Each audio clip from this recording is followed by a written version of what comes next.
We're now joined by San Ho Tree. He's Director of Drug Policy at the Institute for Policy Studies, and he's live from Washington, D.C. Thank you very much for being on Al Jazeera. So how big a strike is the arrest of El Chapo, and whose victory is this? Is it the Mexicans or Americans? Well, it's probably a joint operation in terms of perhaps the U.S. Aiding with intelligence, but it was a Mexican capture. And today they're celebrating and having a party, but there may be a hangover around the corner in the coming weeks or months. That is to say, they've created now a power vacuum.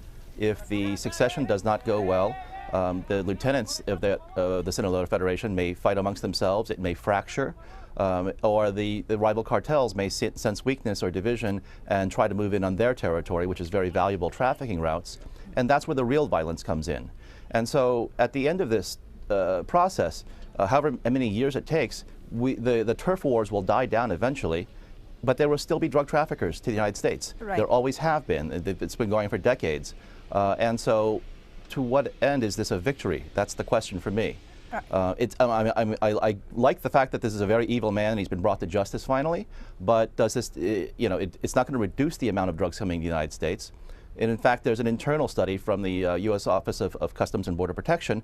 Their intelligence unit came to the conclusion that going after kingpins and arresting high-level drug traffickers has no discernible impact on the flow of drugs into the United States. So you believe this won't mean the end of his empire? He reigned, though, over a worldwide multi-billion dollar drug empire that supplies much of the illicit drugs into the United States. Surely, though, he must have been grooming a successor. Will there be a smooth transition, you think, to a new leader, or are we going to see a power struggle now within this drug cartel?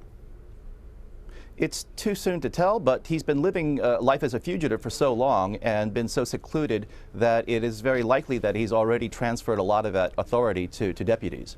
Whether they maintain their current structure is it's too soon to tell. Right.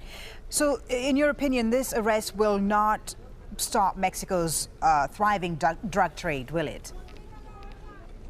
Well, they have it in the past. There's no indication that this will be any different than all the previous arrests. So do you believe that the war on drugs that's been led in Mexico in the last few years under the former president Felipe Calderon and so on hasn't been a success?